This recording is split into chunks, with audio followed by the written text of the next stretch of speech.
Alhamdulillah, kita bersyukur pada Allah Subhanahu wa taala pada hari ini, hari Jumat malam Sabtu, malam yang ke-27 dari bulan Dzulhijjah 1447 Hijriah, bertepatan dengan 12 Juni 2026. Kembali kita duduk bersama di Masjid Baitus Salam dalam sebuah kajian rutin membaca kitab Arkanul Islam, dan pada kesempatan kali ini kita masih di dalam Ar-Ruknu Ats-Tsani, rukun yang kedua, yaitu perihal sholat. Salawat dan salam semoga selalu Allah berikan kepada Nabi kita Muhammad sallallahu alaihi wasallam, pada keluarga beliau, para sahabat, serta orang-orang yang mengikuti beliau sampai hari kiamat kelak. Dengan nama-nama Allah yang husna dan sifat-sifatnya yang ulia, kita berdoa, Allahumma inna nas'aluka ilman nafi'an wa rizqan tayyiban wa amalan mutaqabbala. Allahumma amin. Ahibati fillah, afani Allah wa iyyakum, Bapak, Ibu, saudara-saudari yang saya cintai karena Allah, jemaah Masjid Baitus Salam. Semoga Allah Subhanahu wa taala selalu memberikan afiat kepada kita di dunia dan di akhirat. Pada kesempatan kali ini kita melanjutkan membaca kitab Arkanul Islam, dan malam ini adalah nomor yang ke-12, Salatul Jamaah, salat berjamaah.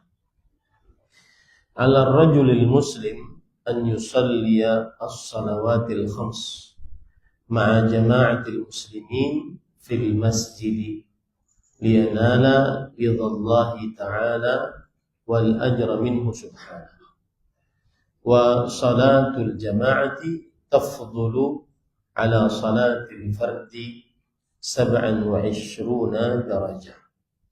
ففي حديث ابن عمر رضي الله عنهما أن رسول الله صلى الله عليه وسلم قال صلاة الجماعة أفضل من صلاة الفذ ب27 درجة. متفق عليه. أما المرأة المسلمة فصلاتها في بيتها أفضل من صلاتها مع الجماعة. بسم الله الرحمن الرحيم. الحمد لله والصلاة والسلام على رسول الله وعلى آله وصحبه ومن والاه. 12 sholat berjamaah. Bagi laki-laki hendaklah melaksanakan sholat wajib 5 waktu di masjid secara berjamaah untuk memperoleh ridho dan pahala dari Allah Subhanahu wa taala. Pahala sholat berjamaah 20 derajat lebih afdal dibanding sholat munfarid atau sholat sendirian. Sebagaimana ditegaskan dalam hadis yang diriwayatkan dari Ibnu Umar radhiyallahu anhu bahwa Rasulullah sallallahu alaihi wasallam bersabda, sholat berjamaah pahalanya 27 derajat lebih afdal daripada sholat munfarid. Muttafaqun alaih. Adapun wanita muslimah, sholat di rumahnya lebih afdal daripada sholat di masjid. Baik. Ahibati fillah, afani Allah wa iyyakum. Di sini disebutkan bagi laki-laki hendaklah melaksanakan sholat wajib 5 waktu di masjid secara berjamaah. Poin yang pertama yang ingin kita bahas di dalam perkara ini adalah yaitu kata-kata bagi laki-laki. Bagi laki-laki. Laki-laki yang dimaksud adalah muslim, baligh, berakal. Muslim, baligh, berakal. Dan tentunya apabila laki-laki tersebut belum baligh, maka tidak masuk di dalam hitungan kata laki-laki di dalam poin ini. Jadi bagi laki-laki maksudnya adalah muslim, baligh, berakal. Baik. Kemudian yang ingin kita bahas juga adalah hendaklah. Penulis di sini tidak terlalu jelas untuk menyebutkan kata hendaklah. Apakah dia wajib ataukah dia sunnah ataukah dia fardu ain. Para ikhwah yang dirahmati oleh Allah Subhanahu wa taala, jika kita perhatikan perkataan para ulama rahimahullah di dalam kitab-kitab fikih, maka kita akan dapati terjadi khilaf di antara para ulama tentang hukum sholat berjamaah. Apa hukumnya sholat berjamaah? Kalau kita lihat dalam atau sebelum hukumnya, kita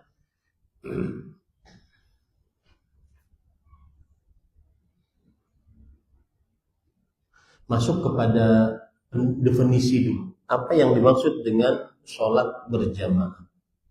Maka yang dimaksud dengan sholat berjamaah adalah yaitu sholat yang dilakukan sejumlah dari kaum muslimin dan paling sedikit adalah satu imam dan satu makmum. Salat yang dilakukan oleh sejumlah kaum muslimin dan yang paling sedikit dilakukan oleh satu imam, satu makmum. Nah, ini adalah pengertian dari sholat berjamaah. Baik. Kemudian yang kedua, hukum sholat berjamaah. Seluruh ulama Islam bersepakat bahwa mendirikan sholat 5 waktu di masjid adalah termasuk syiar agama Islam yang paling agung. Termasuk syiar agama Islam yang paling agung. Mendirikan sholat berjamaah 5 waktu di masjid termasuk syiar agama Islam yang paling agung.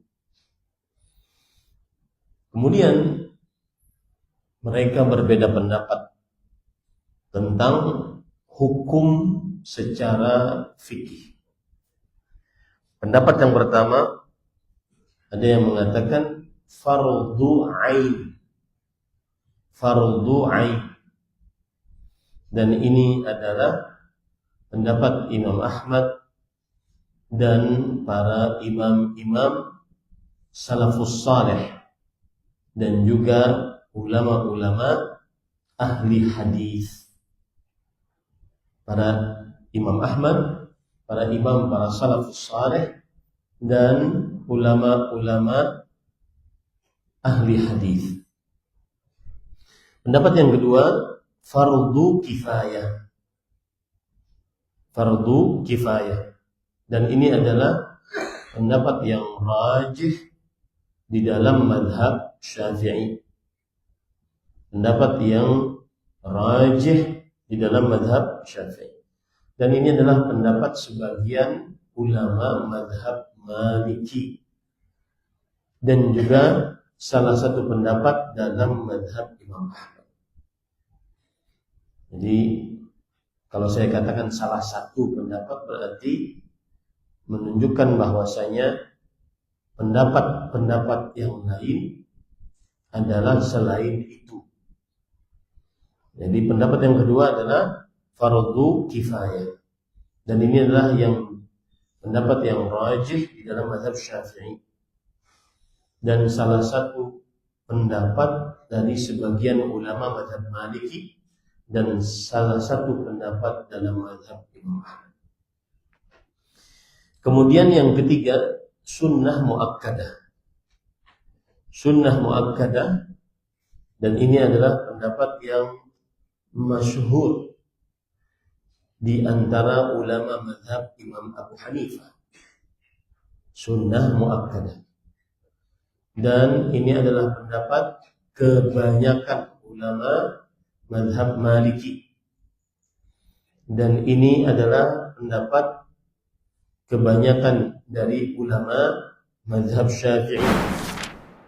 Dan ini adalah salah satu riwayat dari pendapat Imam Ahmad rahimahullah ta'ala. Jadi ini pendapat yang masyhur, yang dikenal dari ulama mazhab Imam Abu Hanifah, dan pendapat yang paling banyak dari ulama mazhab Maliki dan Syafi'i. Dan disebutkan ini adalah salah satu riwayat dari pendapat Imam Ahmad. Kemudian yang keempat, pendapat yang keempat adalah fardu ain dan syarat sahnya sholat. Fardu ain dan syarat sahnya sholat. Artinya, jika tidak sholat berjamaah, maka tidak sah sholatnya tanpa ada alasan. Tanpa ada alasan. Baik. Ahibati fillah, afani Allah iyyakum. Dan ini adalah pendapat sebagian dari ulama-ulama yang terdahulu dalam mazhab Imam Ahmad. Dan ini adalah pendapat sebagian ulama salaf. Dan ini pendapat Ibnu Hazm. Kemudian juga salah satu pendapat dari Syekhul Islam Ibnu Taimiyah rahimahullah. Inilah 4 pendapat di dalam hukum sholat berjamaah. 4 pendapat di dalam hukum sholat berjamaah. Saya ulangi, pendapat yang pertama yaitu fardu ain. Dan ini adalah pendapatnya Imam Ahmad dan para ulama, para salafus salih dan ahli hadis. Yang kedua fardu kifayah, dan ini adalah pendapat yang rajih dari mazhab Syafi'i dan salah satu pendapat dari ulama mazhab Maliki dan salah satu pendapat dalam mazhab Imam Ahmad. Kemudian yang ketiga sunnah muakkadah, dan ini adalah yang ma'ruf, yang dikenal di dalam pendapat ulama-ulama mazhab Imam Abu Hanifah dan kebanyakan pendapat ulama mazhab Maliki dan Syafi'i. Dan kemudian ini disebutkan salah satu riwayat dari Imam Ahmad. Pendapat yang keempat adalah fardu ain dan syarat sahnya sholat. Dan inilah pendapat ulama-ulama terdahulu dalam mazhab Imam Ahmad dan sekelompok dari ulama salaf. Dipilih pendapat ini juga oleh Ibnu Hazm dan salah satu pendapat dari Syekhul Islam Ibnu Taimiyah rahimahullahu ta'ala. Baik. Sekarang kita ingin menguatkan salah satu pendapat dari pendapat-pendapat yang ada. Wallahu a'lam, para ikhwan yang dirahmati oleh Allah Subhanahu wa taala, bahwa pendapat yang kita kuatkan di majelis ini adalah pendapat yang pertama, fardu ain.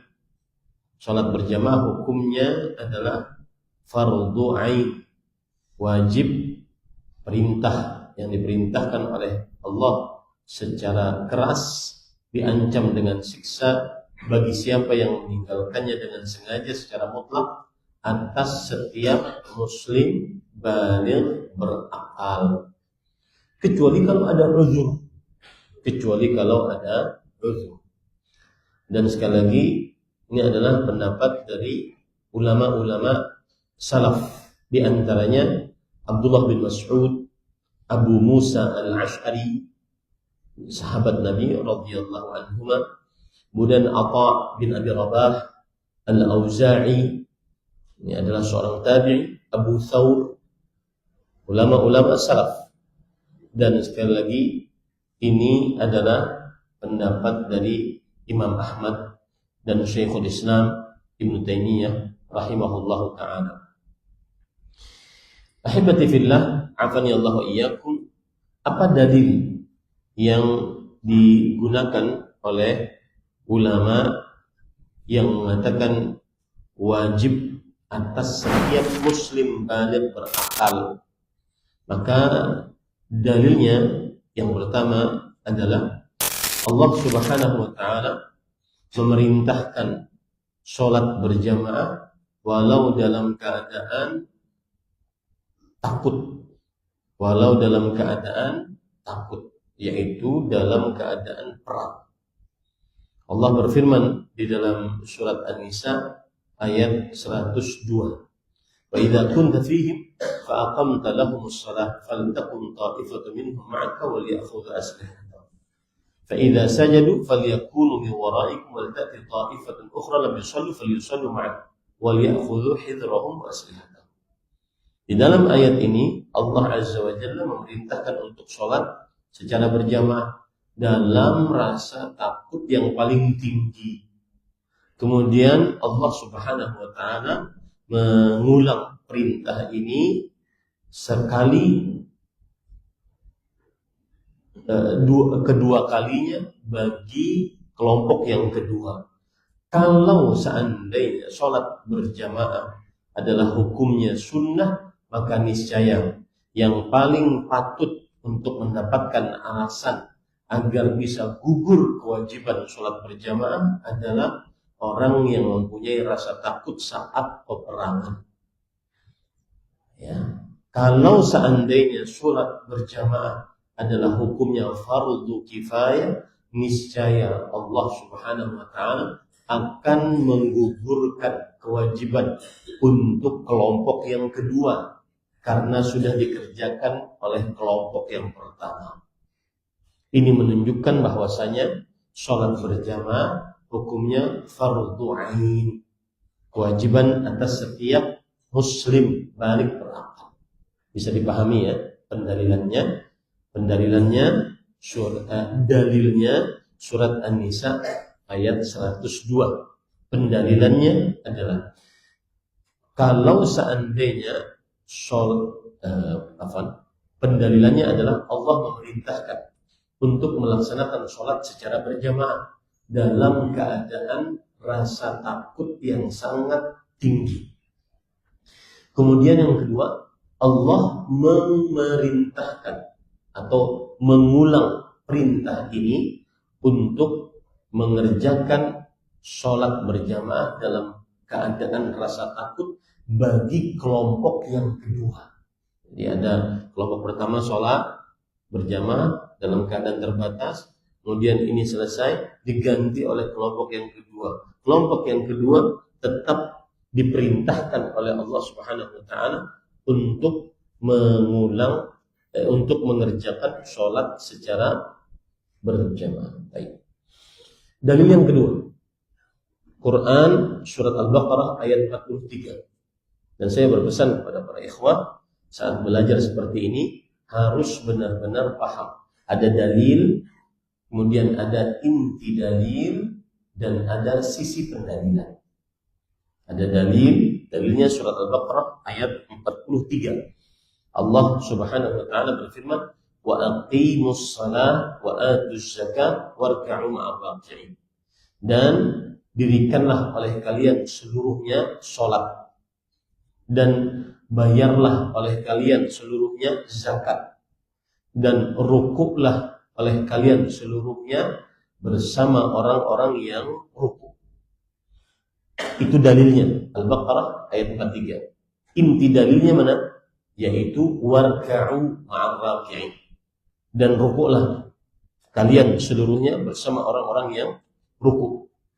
Sisi pendalilannya, Allah Subhanahu wa taala memerintahkan mengerjakan sholat secara berjamaah. Wal amru yaqtadil wujub, dan perintah menunjukkan kepada kewajiban. Di dalam ayat ini Allah mengatakan warka'u, rukuklah bersama orang-orang yang rukuk. Dan kalau kita lihat Saya bacakan dari tafsir Imam Ibnu Katsir rahimahullah pada ayat ini, warka'u ma'ar raki'in. Perhatikan Imam Ibnu Katsir rahimahullah ta'ala berkata,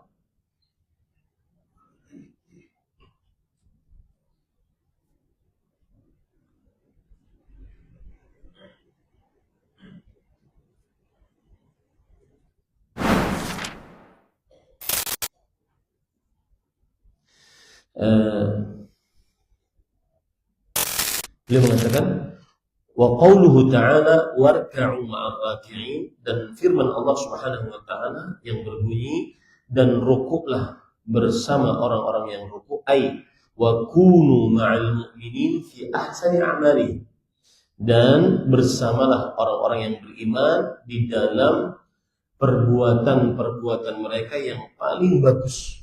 Wa min akhassi dzalika wa akmalihi as-salat, dan paling bagus dari perbuatan orang-orang beriman dan paling istimewa, paling sempurna adalah salat. Wa qad istadalla katsirun minal ulama bihadhihi al-ayah ala wujubil jamaah, dan kebanyakan dari ulama berdalil dengan ayat ini tentang wajibnya sholat berjamaah. Wa basqu dzalika fil kitab al-ahkam al-kabir insyaallah qad taqallama al-Qurtubi ala masail al-jamaah wal imamah fa ajal. Dan itu pembahasannya di dalam kitab hukum-hukum yang besar seperti kitab-kitab fikih. Makanya dengan ayat ini Al-Baqarah ayat 43, kebanyakan para ulama berdalil bahwa hukum sholat berjamaah adalah wajib. Baik. Kemudian dalil yang ketiga, yaitu dalilnya surat Al-Qalam ayat 42-43. Allah berfirman, "Yauma yukshafu an saqin wa yud'auna ila as-sujudi fala yastati'un khashi'atan absaruhum tarhaquhum dhillah wa qad kanu yud'auna ila as-sujudi wa hum salimun." Yang artinya, para ikhwan dirahmati oleh Allah, surat apa tadi? Al-Qalam ayat 43. 42-43. Pada hari betis disingkapkan dan mereka dipanggil untuk bersujud, maka mereka tidak sanggup, dalam keadaan pandangan mereka tunduk ke bawah, lalu mereka diliputi kehinaan. Dan sesungguhnya mereka dahulu di dunia diperintahkan untuk bersujud, dan mereka dalam keadaan sejahtera, dalam keadaan selamat. Quran surat Al-Qalam ayat 42-43. Taib, itu dalilnya. Inti dalilnya mana?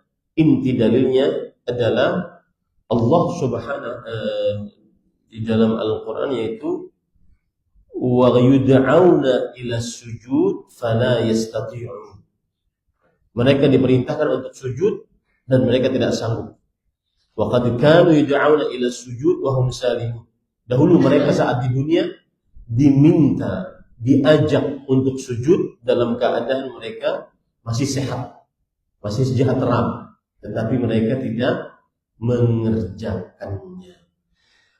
Ayat ini menunjukkan wajibnya sholat berjamaah secara fardu ain. Sisi pendalilannya mana? Tadi saya sudah sebutkan ya, selalu harus ada dalil, harus ada inti dalilnya, dan harus ada sisi pendalilannya.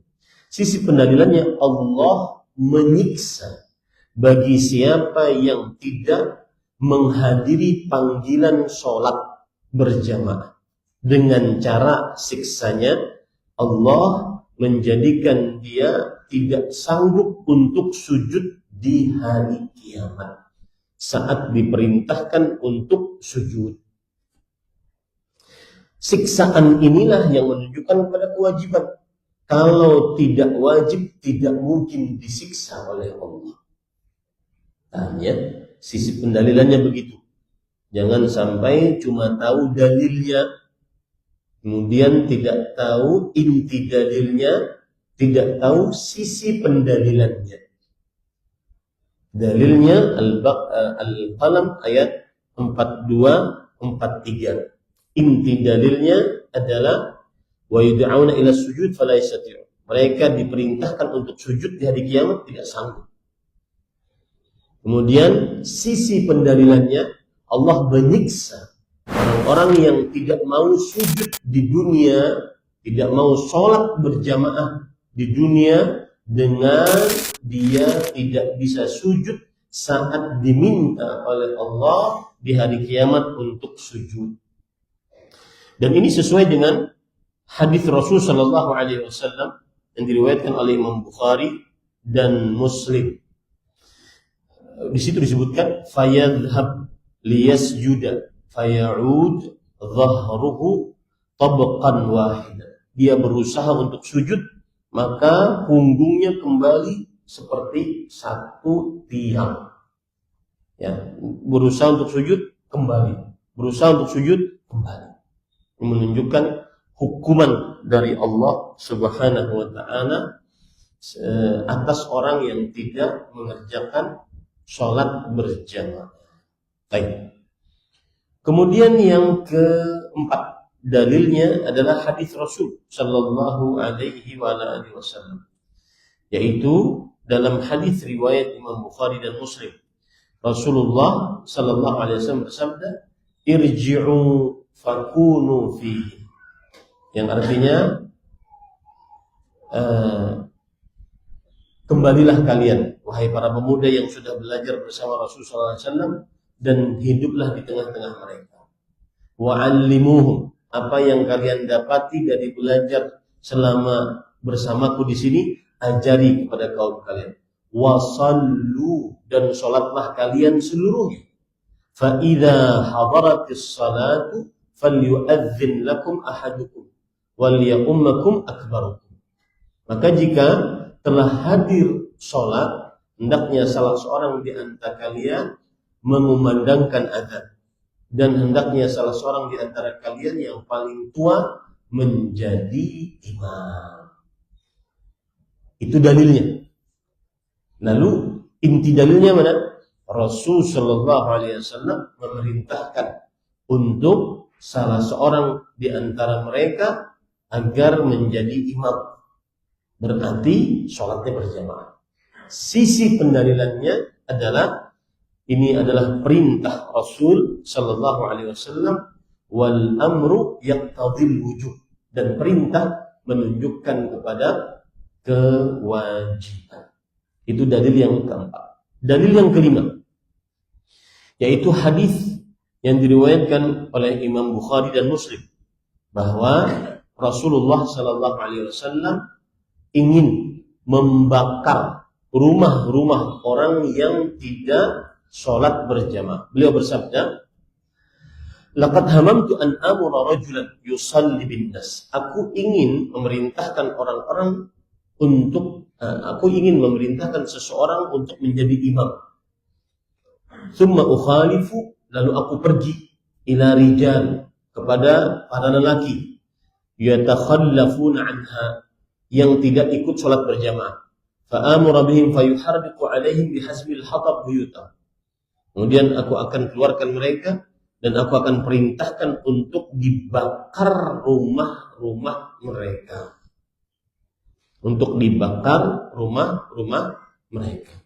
Para ulama mengatakan hadis ini menunjukkan wajibnya sholat berjamaah. Kenapa? Jikalau sholat berjamaah hukumnya fardu kifayah atau sunnah, maka tidak mungkin Rasulullah SAW mengancam untuk membakar rumah-rumah orang yang meninggalkan amalan sunnah. Mungkin.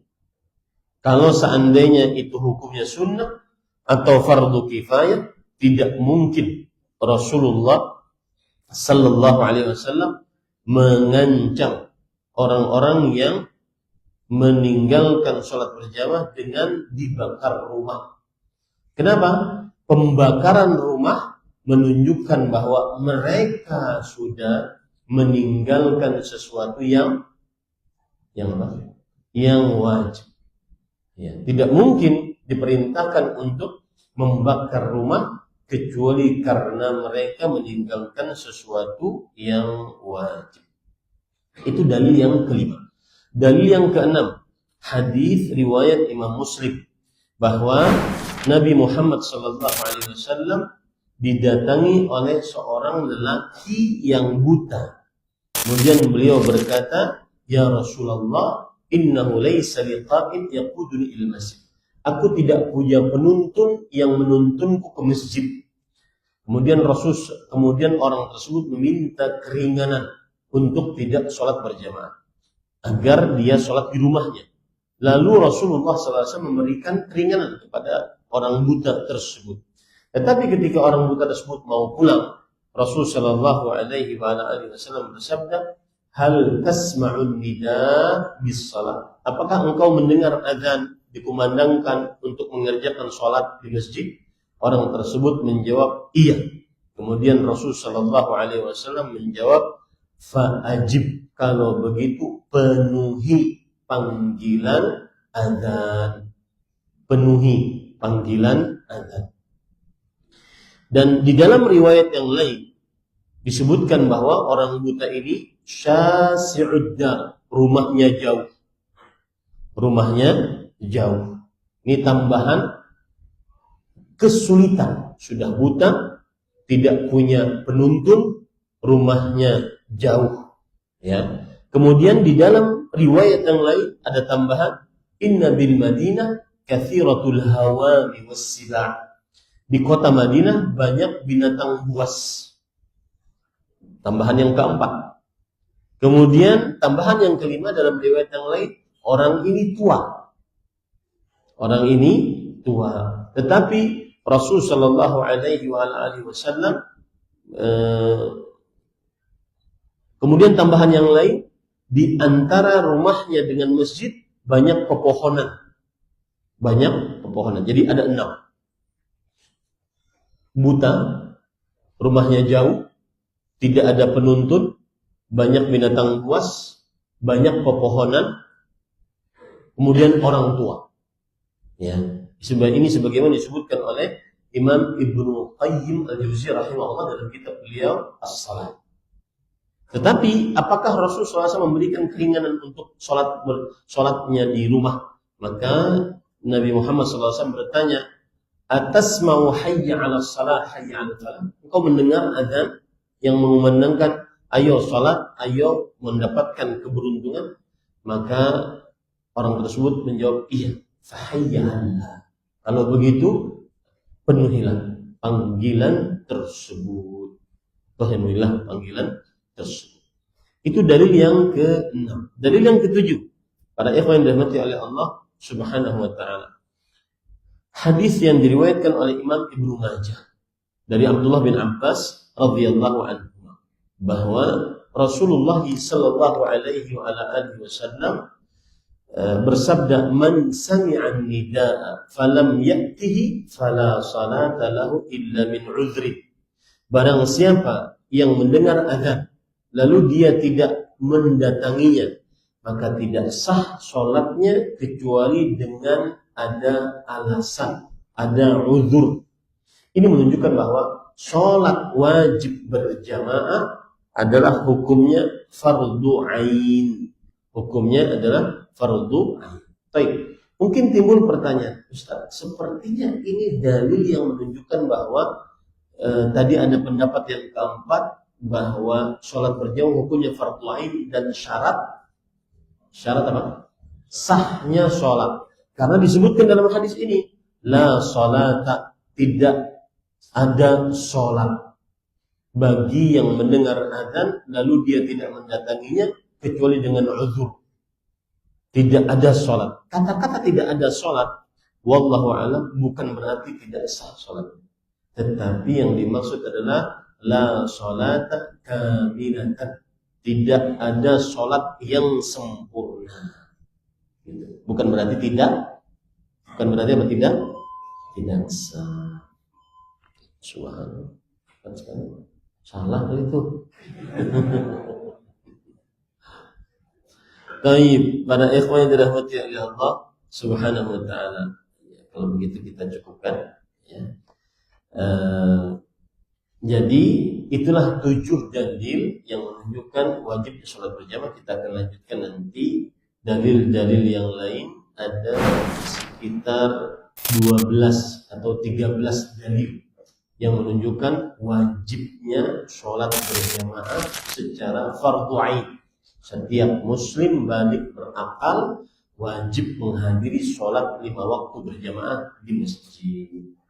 Ini yang bisa disampaikan. Wallahu a'lam. Sallallahu alaihi Muhammad. Alhamdulillahi rabbil alamin. Wa baraka ala abdihi wa rasulihi nabiyina Muhammad wa ala alihi wa ashabihi ajma'in. Amma ba'd. Kita lanjutkan dalil-dalil tentang wajibnya sholat berjamaah. Yang ke-8 yaitu berdasarkan hadis Rasul sallallahu alaihi wasallam, atau lebih tepatnya berdasarkan perkataan sahabat Nabi. Berdasarkan perkataan sahabat Nabi yang diriwayatkan oleh Imam Muslim. Perhatikan perkataan Abdullah bin Mas'ud radhiyallahu anhu. Dan ingat, apabila ada perkataan dari Abdullah bin Mas'ud, ini berarti perkataan seorang alim besar dan perkataan seorang ahli tafsir. 70 surat langsung beliau ambil dari mulut Rasul sallallahu alaihi wasallam. Dan beliau dikatakan oleh Abu Musa al-Asy'ari, seorang sahabat Nabi, "Ma ra'aitu Ibn Mas'ud illa kana min ahli." Aku tidak menganggap bahwa Abdullah bin Mas'ud radhiyallahu anhu kecuali termasuk dari keluarga Rasul sallallahu alaihi wasallam, karena saking seringnya mondar-mandir masuk keluar rumah Rasul sallallahu alaihi wasallam tanpa ada pembatas. Dan beliau termasuk katabatul wahyi, penulis wahyu. Beliau disebut sebagai sahibul wisadah wassiwak, sahabat Nabi yang membawa sandal dan siwaknya Rasul sallallahu alaihi wasallam. Menunjukkan dekatnya Abdullah bin Mas'ud radhiyallahu anhu dengan Rasul sallallahu alaihi wasallam. Maka ketika beliau mengatakan sesuatu, itu berarti perkataan penting. Beliau berkata, "Laqad ra'aituna," sungguh kami telah melihat, "wa ma yatakhallafu 'anis salati illa munafiq qad 'ulima nifaq."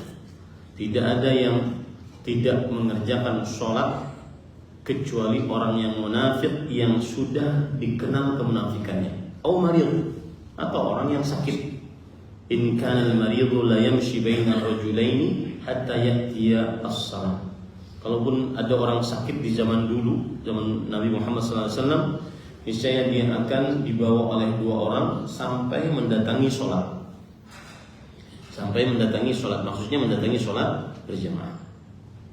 Kemudian Nabi Muhammad Abdullah bin Mas'ud juga berkata, "Inna Nabiyya sallallahu alaihi wasallam 'allamana sunanal huda."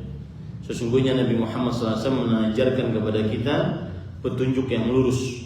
Wa inna min sunanil huda as-salatu fil masjidil ladzi yu'adzanu fi.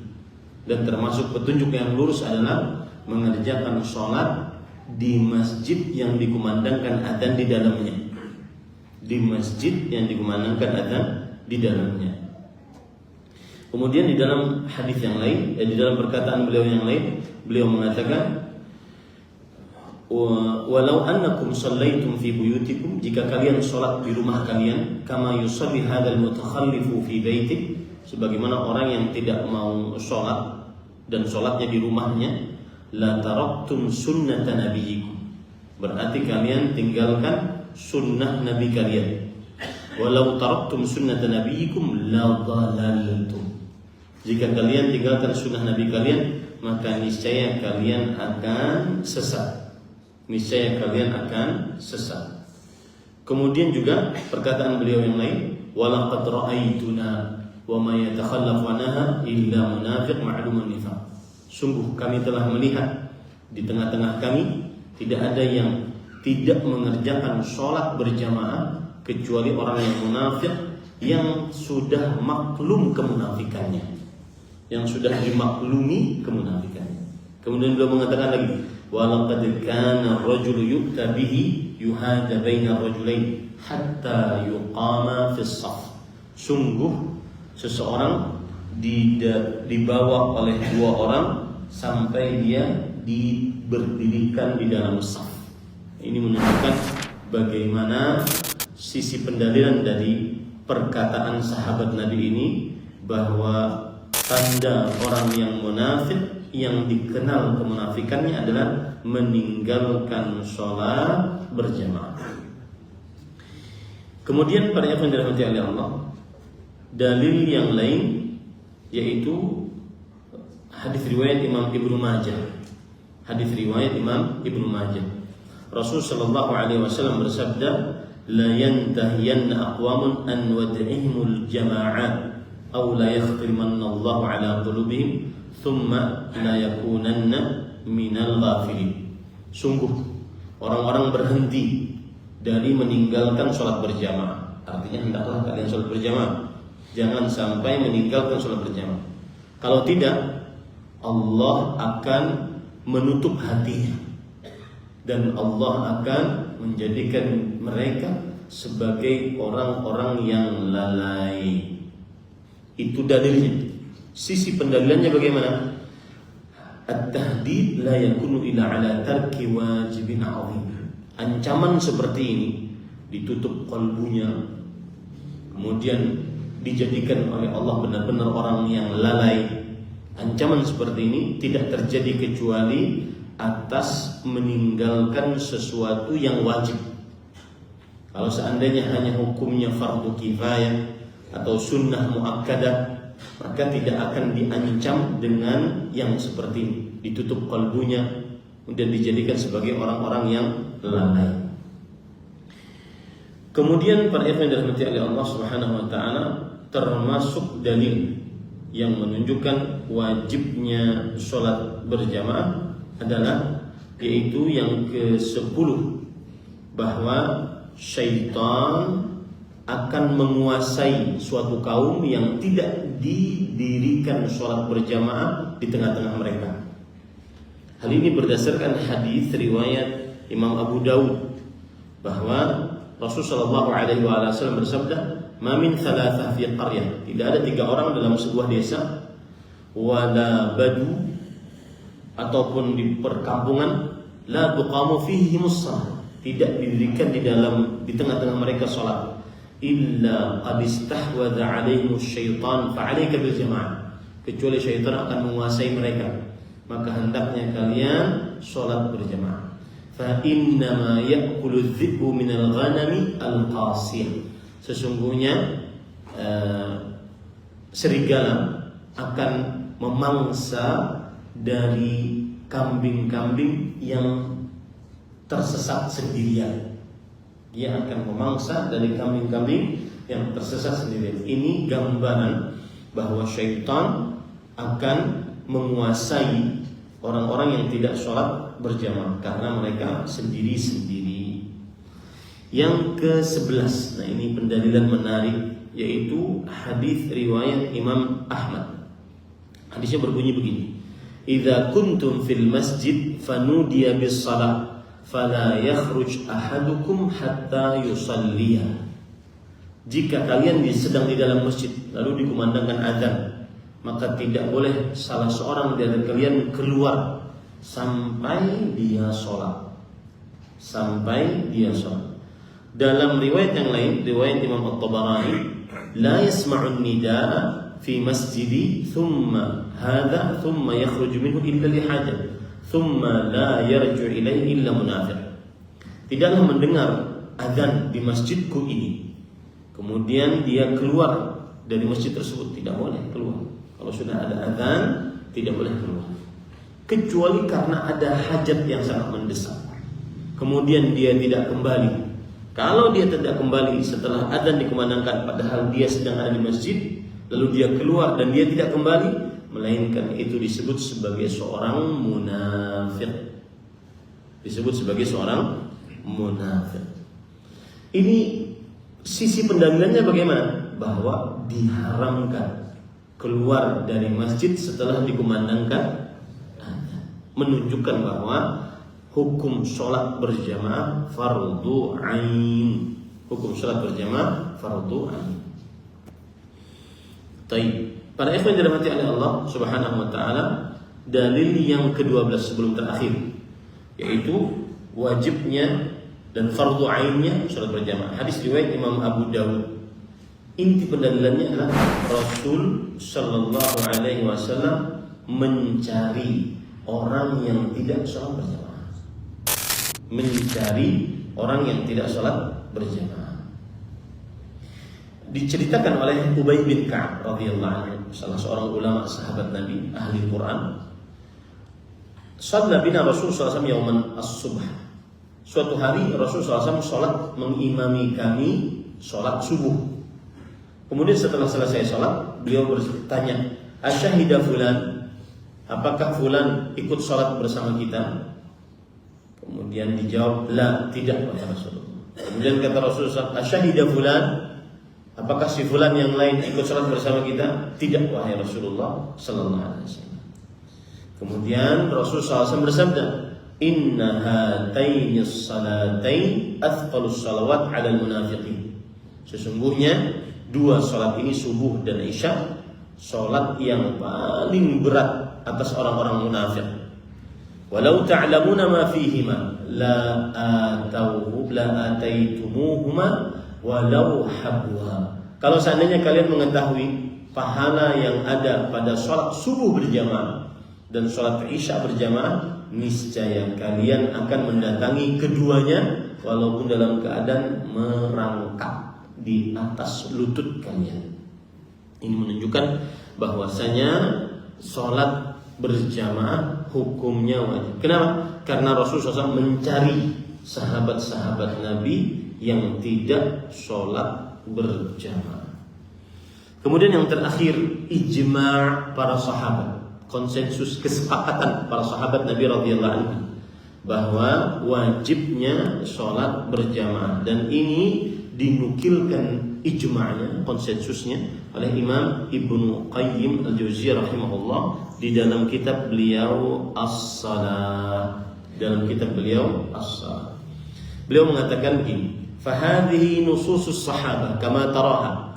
Ini adalah perkataan-perkataan para sahabat sebagaimana yang kalian sudah baca, sihhatan wa syuhratan wa intisharan, yang mana perkataan tersebut sahih, kemudian masyhur dan tersebar di tengah masyarakat. Walam yajib an sahabiyyin wahidin khilafu dzalik. Tidak pernah ada dari seorang sahabat pun yang menyelisihi kesepakatan ini.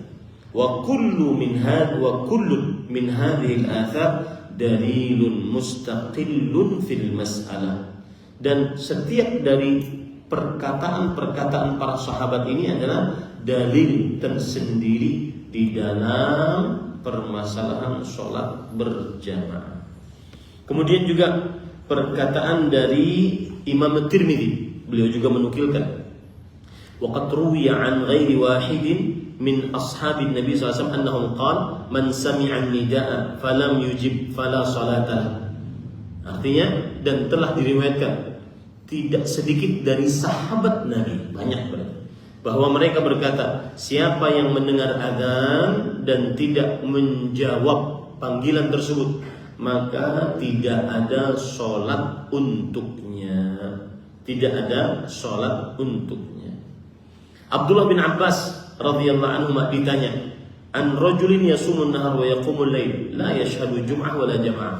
Ada orang yang sholat, ada orang yang berpuasa di siang hari dan sholat malam, tetapi tidak menghadiri sholat Jumat, tidak menghadiri sholat berjamaah.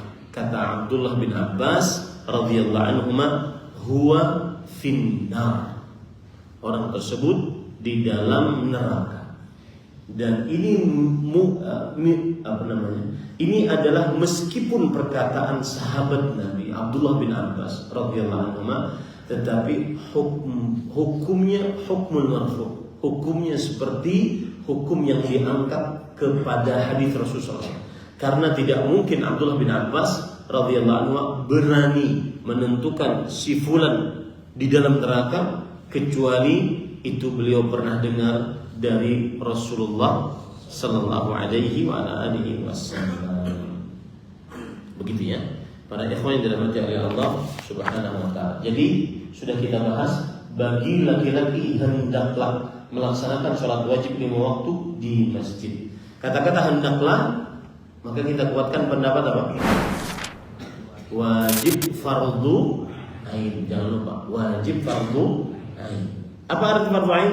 Setiap laki-laki muslim baligh berakal maka wajib mengerjakan sholat 5 waktu di masjid. Baik. Sekarang saya ingin bahas, sebelum dilanjutkan, saya ingin bahas ada masalah penting. Saya tadi menyebutkan ada 4 pendapat ulama.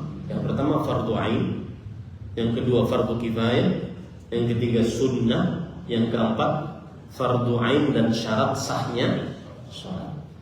Ada sebagian orang, bahkan para pengajar agama, tidak mau sholat berjamaah di masjid.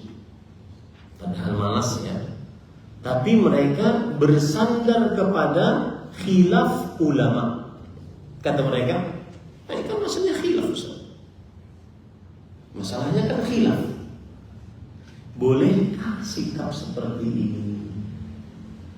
Paham permasalahannya? Baik.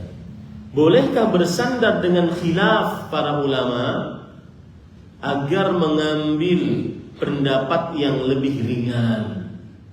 Seperti seorang pengajar agama tidak mengerjakan sholat berjamaah di masjid. Ketika ditanya, Ustaz kenapa nggak sholat berjamaah di masjid? Jawabannya khilaf. Jawabannya apa? Khilaf. Benarkah cara beragama seperti ini? Itu pertanyaannya. Paham Pak ya? Benarkah cara beragama seperti ini? Contoh yang lain. Wahai fulana, kenapa engkau menikah tanpa wali? Maka dia menjawab, kenapa engkau menikahkan dirimu sendiri? Menikah tanpa wali? Maka dia menjawab, khilaf. Contoh yang lain. Wahai fulan, mengapa engkau memanjangkan pakaian di bawah 2 mata kaki? Maka dia berdalil khilaf di antara para ulama. Bahkan ada lagi, wahai fulan, mengapa engkau fulana perempuan tidak pakai jilbab? Khilaf di antara para ulama. Benarkah beragama dengan cara seperti ini? Jawabannya tidak benar. Kenapa? Karena beragama harus dengan dalil dari Al-Quran atau hadis atau ijma' para salafus saleh. Bukan dengan apa? Khilaf. Bukan dengan khilaf. Khilaf ulama bukan dalil. Khilaf ulama bukan apa? Bukan dalil. Itu catat baik-baik. Khilaf ulama bukan dalil yang kemudian akhirnya bermudah-mudah mengambil pendapat yang ringan. Ya, yang ringan. Khilaf ulama bukan dalil. Tidak boleh bersandar dengan khilaf ulama kemudian memudahkan yang diharamkan oleh Allah Subhanahu wa taala atau melalaikan yang diwajibkan oleh Allah Subhanahu wa taala. Itu poin pertama saya ingin ingatkan. Jadi kalau seandainya ada orang yang mengatakan ini kan khilaf, khilaf bukan dalil. Dalilmu mana? Ya, khilaf bukan dalil. Ini Pak. Dan akibat yang seperti inilah banyak orang-orang akhirnya tidak pergi berjamaah ke masjid. Kenapa? Bersandar dengan khilaf. Ini kan khilaf di antara para ulama. Itu satu. Yang kedua, para ikhwan yang dirahmati oleh Allah Subhanahu wa taala. Saya tadi menyebutkan berbagai macam madhab.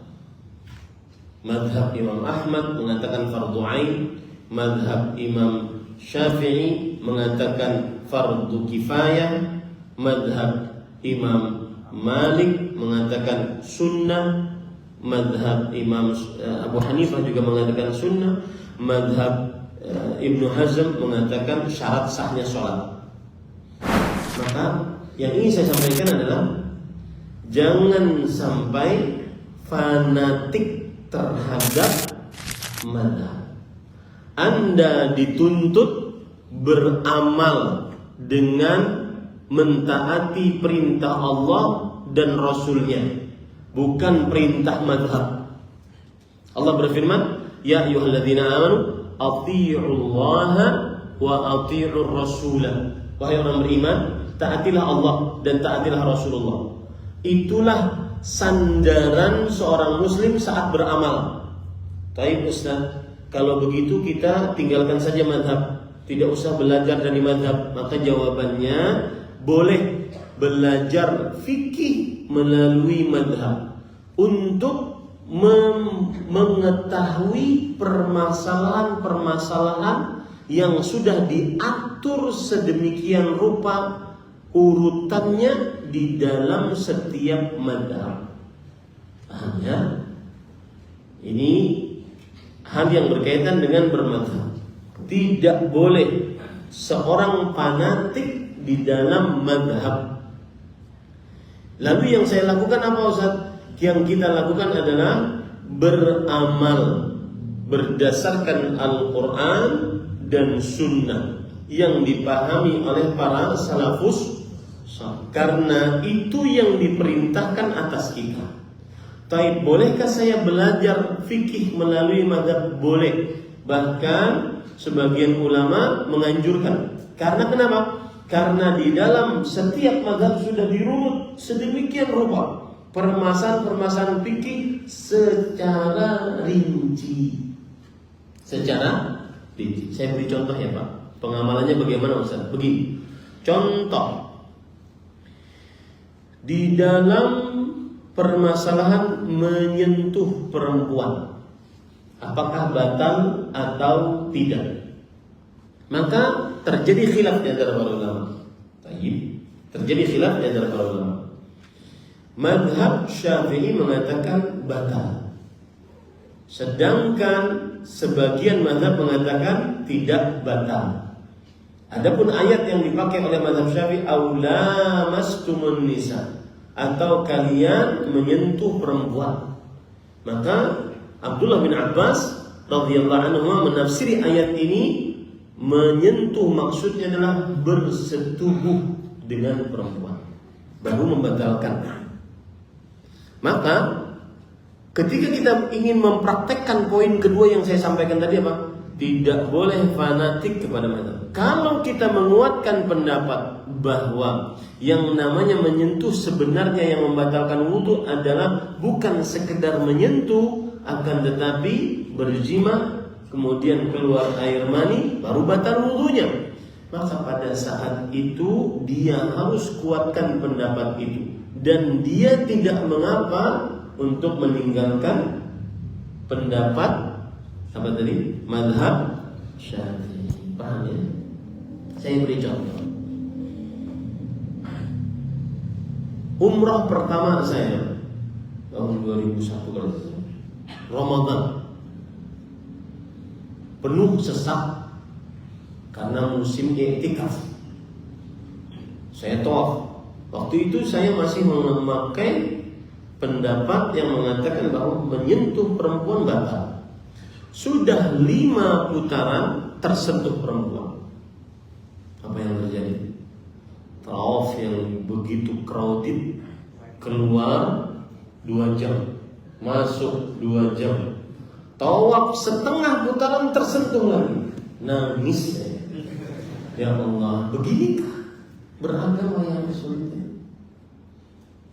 Maka para ikhwan yang dirahmati oleh Allah, pada saat itu saya naik ke atas lantai 2 ketemu dengan kawan-kawan. Bagaimana sih? Capek saya.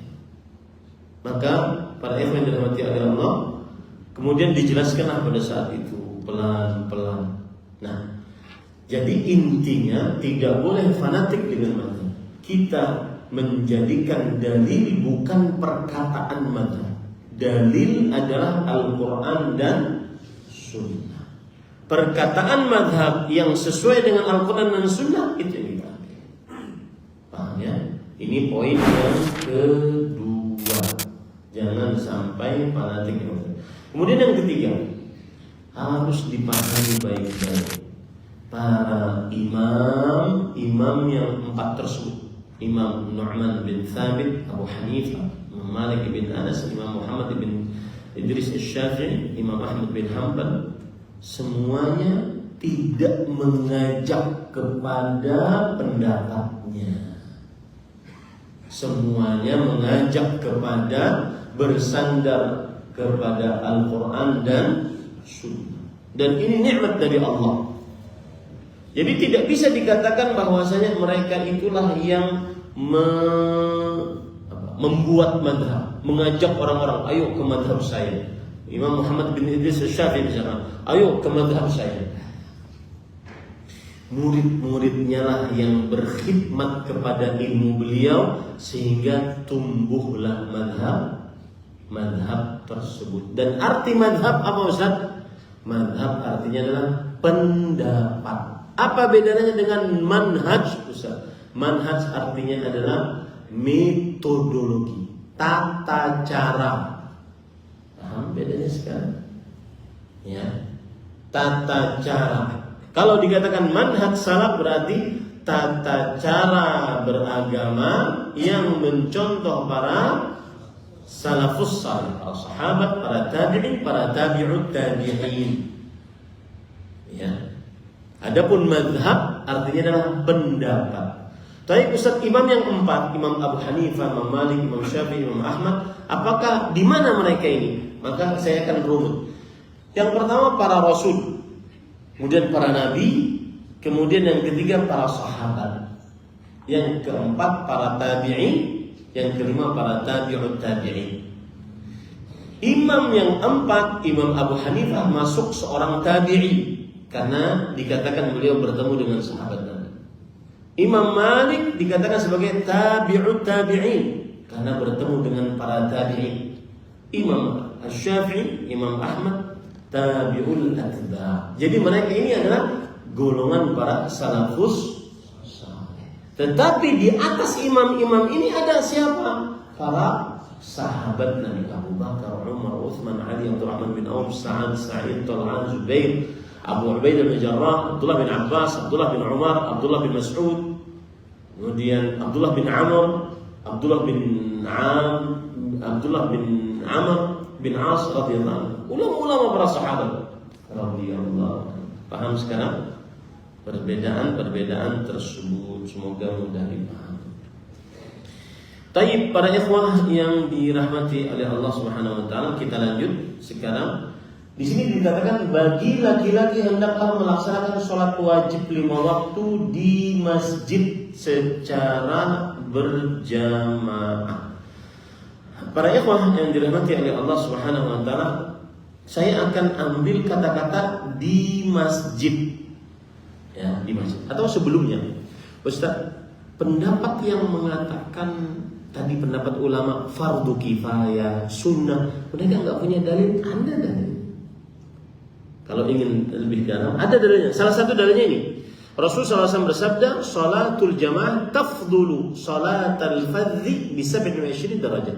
Salat berjamaah meninggi, lebih tinggi daripada salat sendirian 27 derajat. Ini menunjukkan bahwa salat sendirian boleh, salat berjamaah lebih afdal. Ini yang menunjukkan, ini yang dijadikan dalil oleh ulama-ulama yang mengatakan sholat berjamaah hukumnya fardu kifayah atau sunnah. Paham ini Pak? Itu dalilnya, salah satu dalil terkuat mereka bahwasanya kalau sholat sendirian boleh, tapi sholat berjamaah lebih tinggi 27 derajat. Kata-kata lebih tinggi menunjukkan bahwa sholat sendirian juga boleh. Paham ya? Para ikhwan yang dirahmati oleh Allah Subhanahu wa taala. Taib.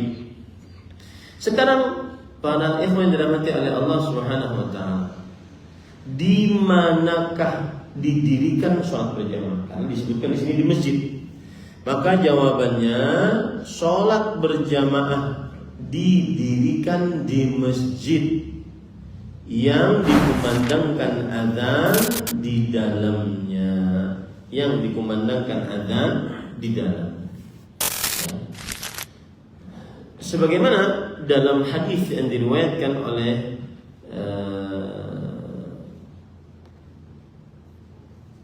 Rasulullah SAW bersabda kepada dua orang, "Idza shallaituma fi rihalikuma thumma ataituma masjid jamaah fasallaya ma'ahum fa innaha lakuma nafilah." Yang artinya, jika kalian berdua sholat di rumah kalian, lalu kalian mendatangi masjid yang didirikan sholat berjamaah di dalamnya, ini menunjukkan bahwa tempat sholat berjamaah asalnya di mana? Di masjid. Jika dalam keadaan tidak terpaksa. Kalau dalam keadaan safar, maka tempatnya di mana saja. Yang penting dia bisa mengerjakan sholat berjamaah di atas tanah. Rasulullah SAW bersabda, "Ju'ilat liyal ardu masjidan wa tahuran, fa ayyuma rajulin min ummati adrakathu shalah falyusalli." Yang artinya, dijadikan untukku tanah sebagai tempat masjid dan suci, maka seseorang siapapun dia dari umatku yang mendapati waktu sholat, hendaklah dia sholat dimanapun itu. Ya, jadi kalau seandainya sedang safar, kemudian tidak mendapati masjid kanan kiri belakang depan jauh, maka pada saat itu dia bisa sholat berjamaah di mana dia singgah. Nah, baik, kita lanjutkan. Untuk memperoleh ridha dan pahala dari Allah Subhanahu wa taala. Pahala sholat berjamaah 20 derajat lebih afdal daripada sholat munfarid. Munfarid artinya sendiri. Sebagaimana ditegaskan dalam hadis yang diriwayatkan oleh Ibnu Umar radhiyallahu anhu bahwa Rasul sallallahu alaihi wasallam bersabda, sholat berjamaah pahalanya 27 derajat lebih afdal daripada sholat sendirian. Muttafaqun alaih. Berarti kita sekarang menyebutkan keutamaan sholat berjamaah. 1. Sholat berjamaah lebih tinggi pahalanya 20 derajat dibandingkan sholat sendirian.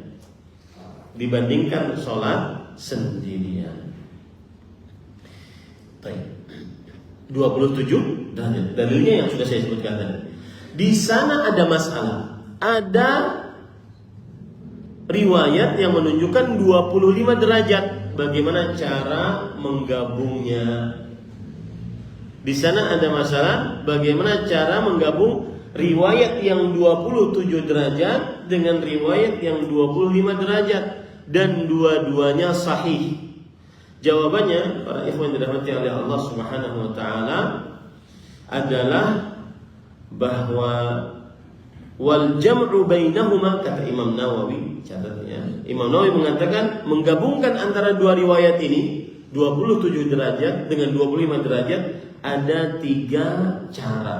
Yang pertama, annahu la munafata bainaha fa dzakara al-qalil la yanfi al-katsir wa mafhumul 'adad batil 'inda al-usuliyyin. Bahwa ketika Rasulullah SAW menyebutkan 25 tidak menafikan yang banyak. Yang penting adalah banyak. Orang yang sholat berjamaah lebih banyak pahalanya daripada orang yang sholat sendirian. Jadi kata-kata 25 dan 27 bukan sebagai pembatasan menurut ulama usul fikih. Bukan sebagai pembatasan menurut ulama usul fikih. Tetapi menunjukkan kepada apa? Banyak. Itu jawaban pertama. Jawaban yang kedua adalah Rasul sallallahu alaihi wasallam mengabarkan pertama 25, baru setelah itu mengabarkan 27, menunjukkan bahwa di sana ada perubahan pahala. Ada perubahan apa? Pahala. Yang asalnya 25 kemudian menjadi 27 agar semakin apa? semangat untuk mengerjakan sholat berjamaah.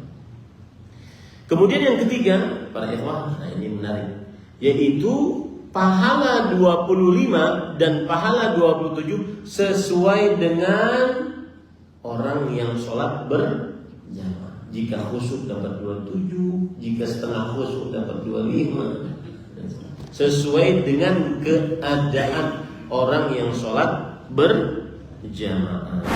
Ini pada ikhwan dirahmati oleh Allah Subhanahu wa taala. Itu pahala yang pertama. Keutamaan pertama mengerjakan sholat berjamaah di masjid. Pahala yang kedua, orang yang sholat berjamaah di masjid terjaga dari syaitan, terjaga dari gangguan syaitan. Sebagaimana yang sudah saya sebutkan tadi. Alaikum bil jamaah fa inna syaitan ya'khudhu minal ghanamil qasiyah. Hendaknya kalian sholat berjamaah. Sesungguhnya syaitan menguasai orang yang sholat sendirian. Orang yang sholat berjamaah jauh dari penguasaan syaitan. Kemudian para ikhwan dirahmati oleh Allah Subhanahu wa taala, orang yang sholat berjamaah semakin dicintai oleh Allah. Semakin banyak jumlah bilangan yang sholat berjamaah, semakin dicintai oleh Allah. Ya. Oh, kalau begitu Ustaz, kita cari masjid yang banyak jamaahnya. Ke Istiqlal sekalian. Bisa kan? Maka jawabannya tentunya dilihat maslahahnya. Dari sini ke Istiqlal mungkin jauh, yang menyebabkan kita akhirnya terlambat sholat. Tetapi secara hadis, semakin banyak yang sholat, semakin dicintai oleh Allah Azza wa Jalla. Rasulullah SAW bersabda, "Wa ma kathura fahuwa ahabbu ila Allah Azza wa Jalla." Hadis riwayat Imam Abu Dawud.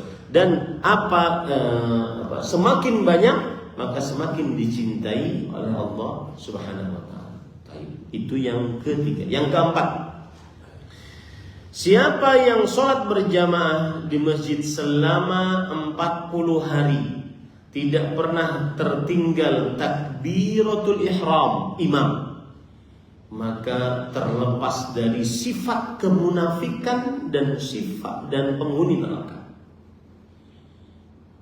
Dan ini bisa kita challenge diri kita masing-masing. Tantangan bulan ini Muharram, misalkan nanti mulai Muharram, sebentar lagi Muharram, Dzulhijjah selesai, 1 Muharram sampai nanti Muharram Safar, 10 Safar saya akan sholat berjamaah di masjid tanpa libur atau tanpa absen sekali. Ya, coba. Terlepas dari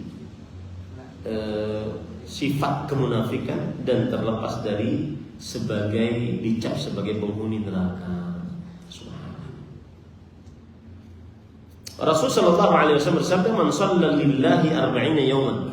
Barang siapa yang salat untuk Allah 40 hari fi jamaah, di dalam berjamaah, yudriku takbiratul ula, dia mendapati takbir yang pertama, yaitu takbiratul ihram, kutiba lahu bara'atan, dituliskan untuknya 2 keterlepasan, terlepas dari api neraka dan terlepas dari sifat kemunafikan. Ada yang bertanya, Ustaz, apakah ini yang menjadi dalil bahwa kalau jamaah haji ataupun jamaah umroh itu minimal 40 kali sholat di Masjid Nabawi? Jamaah umroh biasanya, jamaah haji berapa hari biasanya di Madinah? 8 hari. 8 kali 40. Maka jawabannya bukan. Hadis yang mereka pakai hadis Anas bin Malik, bahwa barang siapa yang sholat 40 kali sholat di Masjid Nabawi, maka akan mendapatkan seperti ini. Dan ini hadis lemah. Yang benar adalah bukan 40 kali sholat, tetapi 40 hari. Dan hadis lemah tersebut diamalkan. Akhirnya 8 hari di kota Madinah bagi jamaah haji baik reguler ataupun sebagian dari PNS. Akhirnya lama. Akhirnya dan saya nasihatkan mungkin kepada Kementerian Haji agar tidak terlalu lama hajinya. Ya, hajinya terlalu lama. Haji itu kan 8, 9, 10, 11, 12, 13, 6 hari. Satu pekan. Kalau ditambah 3 hari di Mekah, 3 hari di Madinah, berarti tambah 15 hari lah cukup. Itu mengurangi kos untuk berangkat haji. Ya, sehingga tidak terlalu mahal. Mengurangi kos untuk berangkat haji.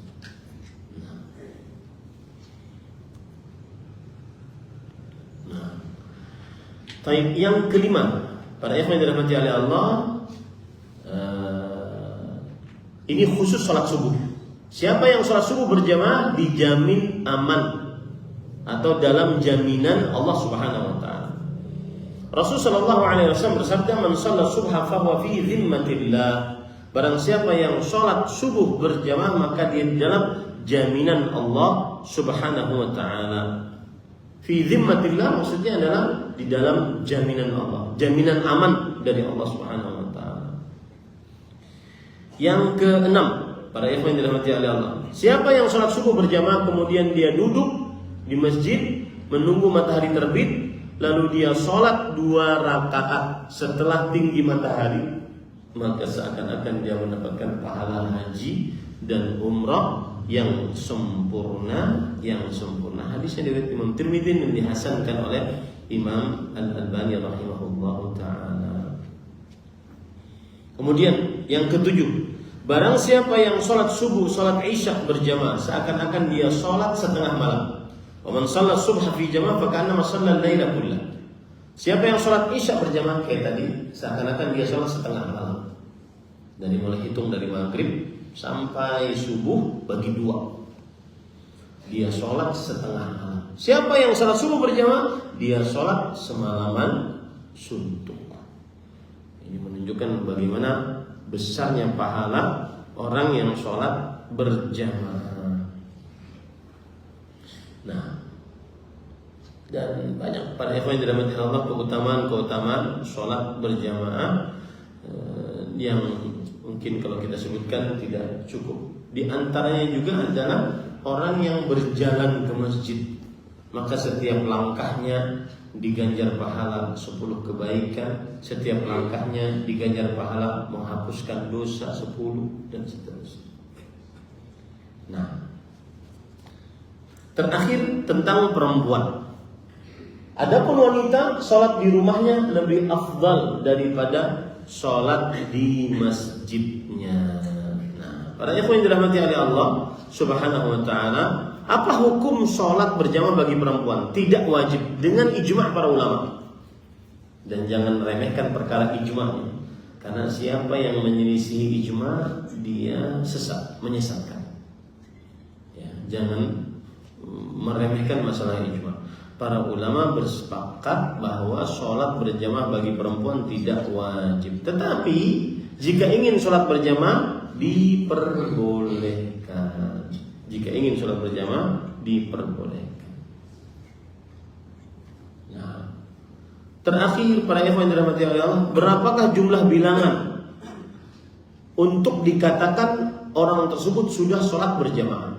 Jawabannya yang paling sedikit adalah adanya imam dan adanya satu makmum. Adanya imam dan adanya satu makmum. Karena Rasulullah SAW bersabda kepada 2 orang, "Idza antuma kharajtuma fa'addina, thumma aqima, thumma li'ummakuma akbarukuma." Jika kalian berdua bersafar, maka dirikanlah sholat kalian berdua. Salah seorang dari kalian menjadi imam.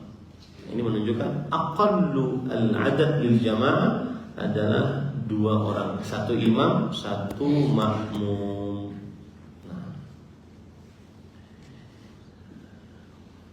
adakah uzur bagi yang tidak sholat berjamaah? Adakah uzur bagi yang tidak sholat berjamaah? Maka jawabannya iya, ada. Di antaranya adalah orang yang sakit keras atau tidak sanggup untuk pergi berjamaah. Yang kedua, orang yang sedang dihidangkan makanan dan dia dalam keadaan sangat lapar. Yang ketiga, orang yang sedang menahan dua kotoran, kencing dan buang air besar. Rasulullah SAW bersabda, "La salata bi hadratit ta'am wa la huwa yudafi'uhu al-akhbathan." Disebut Muslim, Imam Abu Dawud dan Imam Ahmad. Tidak ada salat bagi yang sudah dihidangkan makanan dan tidak ada salat bagi yang sedang menahan dua kotoran. Kemudian juga yang tidak boleh berjamaah orang yang makan bawang basal, bawang merah, bawang putih, ya, atau daun bawang yang menyebabkan kalau dia pergi ke masjid orang-orang terasa bau mulutnya. Tapi ini jangan disengaja. Bentar dia ada makanan. Ya, dosa. Nah, ini yang bisa disampaikan kepada ikhwan dirahmati Allah. Alhamdulillah selesai tentang sholat berjamaah. Baik.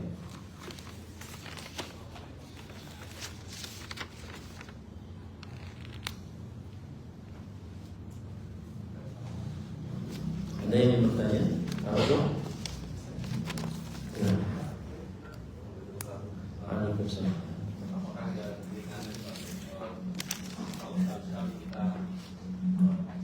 Meninggalkan sholat jamaah karena kadang-kadang agak sulit itu pada saat kantor gitu. Setahun sekali dong? Sekali-sekali itu. Oh, setahun sekali.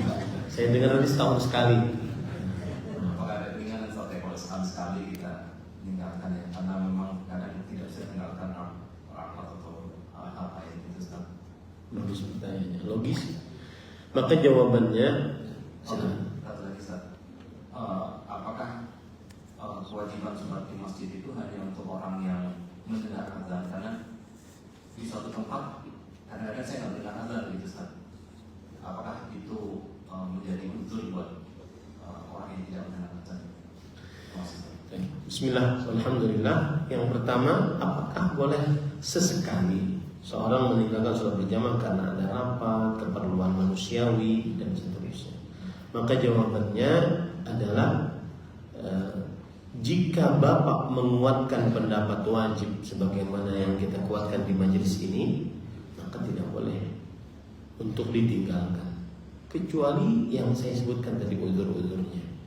Sakit yang sudah tidak sanggup dia berjalan, kemudian kebelan, buang air kecil, buang air besar, kemudian dihidangkan makanan dalam keadaan dia sangat lapar. Nah, yang seperti itu hendaknya dia bisa untuk meninggalkan. Adapun dalam keadaan rapat, maka bisa dia minta izin, bisa dia kecuali Pak, ya, kalau kita tinggalkan hancur 5 perkara ini: agama rusak, atau nyawa rusak, atau harta rusak, atau keturunan rusak, atau kehormatan rusak. 5 perkara yang sangat dalam dijaga dalam agama Islam. Maka boleh tinggalkan. Saya beri contoh, ya. Sekarang demo misalnya, ya, dan tidak menghasilkan apa-apa itu demo. Capek-capek aja itu, ya. Dan bukan dari ajaran Islam, dan pasti merusak. Demo misalnya, kemudian pemerintah rapat lagi. Gara-gara rapat itu, kalau seandainya tidak rapat, akan hancur fasilitas umum, akan ada nyawa yang terenggut nyawanya, maka tidak. Ukurannya sangat darurat tadi. Adapun rapat-rapat kantor kan tidak selalu darurat, yang tidak menghancurkan 5 perkara. Darurat itu berkaitan dengan 5 perkara tadi: menjaga agama, darah, harta, kemudian kehormatan dan keturunan. Wallahu a'lam. Kemudian yang kedua, apabila ada orang di sebuah tempat yang tidak mendengar adzan, kemudian tetapi dia tahu bahwa di masjid itu ada sholat berjamaah, maka wajib dia datang selama dia sibuk untuk mengejar masjid tersebut. Adapun kalau jauh masjidnya, tidak terdengar pun tapi jauh, maka tidak wajib untuk menghadirinya. Paham ya? Wallahu a'lam. Ada lagi? Amin. Karena biar ibu-ibu dengar pertanyaan. Assalamualaikum warahmatullahi wabarakatuh. Tidak nanti waktu tidak tepat waktu, maksudnya tidak waktu suatu kampung itu ada kegiatan bersakti, terus jam 3 waktu sholat asar itu waktu sholat, tapi kesepakatan umat itu menunda nanti sampai jam 4 ada sholat bersama. Bismillah, alhamdulillah. Bolehkah mengakhirkan sholat berjamaah secara jamaah? Maka jawabannya adalah tidak mengapa, asalkan jangan terlalu diakhirkan. Seperti orang munafik yang mau terbenam matahari baru mengerjakan sholat asar. Tapi kalau diakhirkan misalkan dalam waktu 20 menit, setengah jam, maka itu tidak mengapa. Tidak mengapa. Saya beri contoh juga isya, terutama isya di masjid. Kita kan sering, kalau di sini kan tidak, dan waktu adzan sholat langsung kita lanjutkan setelah sholat.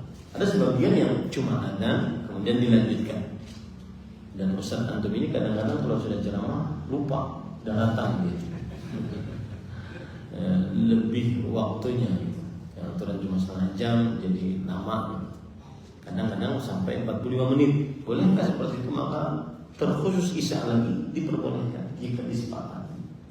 Karena Rasulullah SAW pernah mengakhirkan sholat isya. Kemudian Umar mengatakan, as-salah ya Rasulullah. Wahai Rasulullah, sholat. Orang sudah capek, hanya Umar yang berani begitu. Kemudian kata Rasulullah, laula an asyqa ala ummati inna lawtuha. Kalau aku tidak memberatkan umatku, maka waktu sholat isya yang paling afdal adalah sekarang, yaitu diakhirkan. Nah, itu menunjukkan bahwa diperbolehkan untuk diakhirkan asal tidak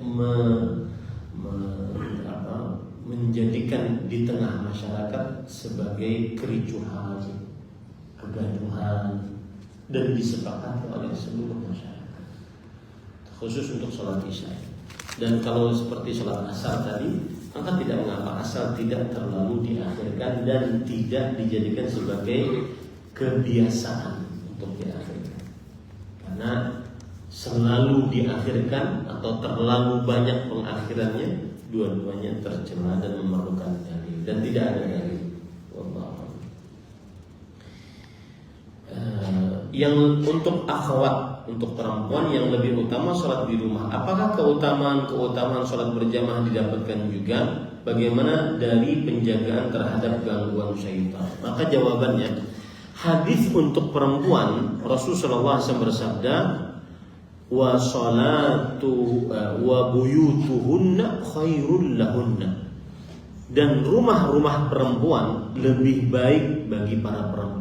Kata-kata lebih baik itu bagi perempuan lebih baik daripada seluruh hadis yang merupakan keutamaan sholat berjamaah bagi laki-laki.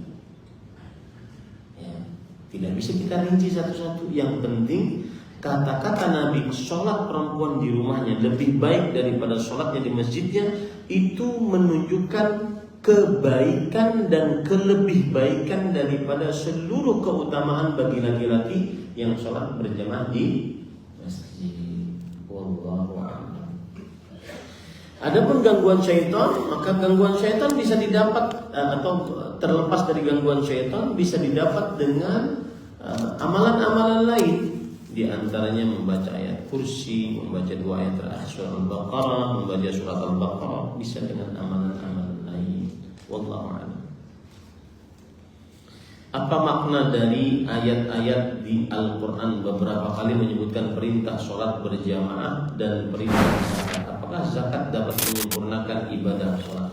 Jawabannya tidak. Tetapi maknanya adalah ketika sholat digandengkan dengan zakat, menunjukkan bahwasanya zakat qarinus shalah, teman gandengan sholat, dan menunjukkan bahwasanya tingginya kedudukan zakat dalam agama Islam, dan menunjukkan bahwasanya sholat dan zakat 2 ibadah yang agung dalam agama Islam. Wallahu a'lam. Untuk sholat berjamaah di masjid untuk anak kecil baik ikhwan ataupun akhwat sebaiknya di saf sebelah mana? Apakah di pinggir saf atau apakah dibolehkan di saf paling depan atau di tengah saf? Apakah ada ketentuan usia untuk anak kecil dapat mengikuti sholat berjamaah? Jawabannya, khusus untuk yang di belakang imam, maka Rasulullah SAW bersabda, liyalini minkum ulul ahlami wan nuha. Hendaknya orang yang di belakang aku dari kalian adalah orang yang sudah baligh dan berilmu. Sudah baligh dan kenapa? Karena nanti kalau ada apa-apa dia maju sebagai pengganti imam. Baik. Lalu selain itu maka jawabannya boleh untuk anak-anak di saf pertama atau saf kedua diperbolehkan. Bahkan apabila ada anak yang sudah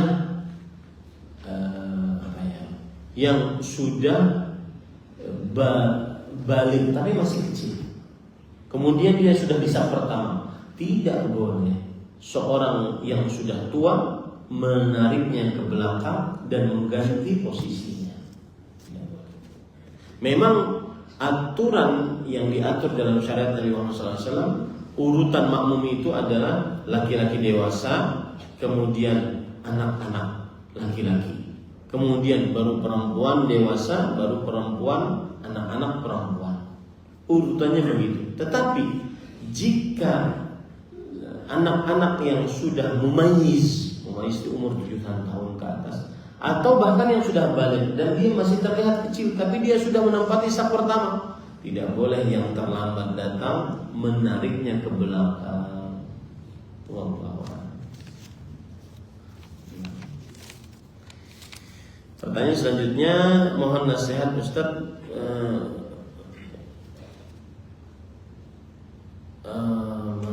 Marina itu mertua saya memiliki hutang riba. Saya dan suami qadarullah harus menarik uang haji suami saya untuk melunasi hutang ibunya. Sebetulnya saya ada tabungan yang bisa membantu suami untuk membayarkan. Apakah saya lebih baik memakai uang saya pribadi? Karena sebenarnya saya kecewa dengan apa yang mertua saya lakukan. Karena uang untuk haji suami saya adalah pemberian orang tua saya yang menginginkan kami melaksanakan ibadah haji. Jazakumullahu khairan. Yang seperti ini, para ikhwah yang dirahmati oleh Allah Subhanahu wa taala, ini kan kasusnya berarti suami ingin berbakti kepada siapa? Ibunya. Tapi gara-gara bakti ibunya kemudian terlambat atau hajinya, duitnya dipakai untuk haji. Maka bagaimana solusinya? Mana yang dipilih? Jawabannya adalah untuk suami dulu ya.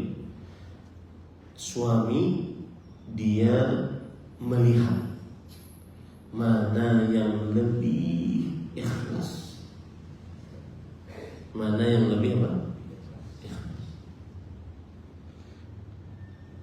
Apakah dia melunasi haji ataukah dia membayar hutang ibunya? Kenapa kita ambil kata ini? Karena Rasulullah SAW bersabda, innamal a'malu binniyat. Amalan tergantung niat. Itu saja. Yang kedua, apabila ada kemungkinan melunasi hutang ibu bisa diakhirkan, maka melaksanakan ibadah haji wajib lebih utama dibandingkan melunasi hutang ini. Karena tidak ada kewajiban seorang anak untuk melunasi hutang ibu. Saya berbicara kewajiban, bukan berbicara bakti. Ya. Tidak ada kewajiban seorang anak untuk melunasi hutang ibu. Yang wajib melunasinya siapa? Ya ibunya.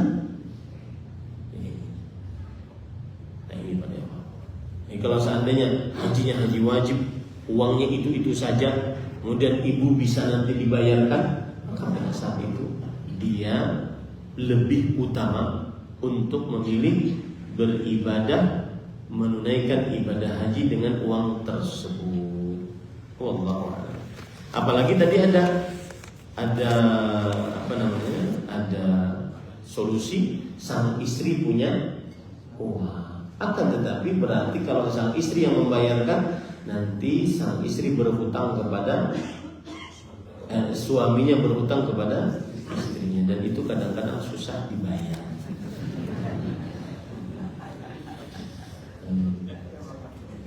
Cukup kiranya ya. Ini yang bisa disampaikan. Apa yang diberikan oleh Allah Subhanahu wa taala kita cukupkan dengan kafaratul majlis. Subhanallah wa bihamdihi asyhadu an la ilaha illa anta astaghfiruka wa atubu ilaik.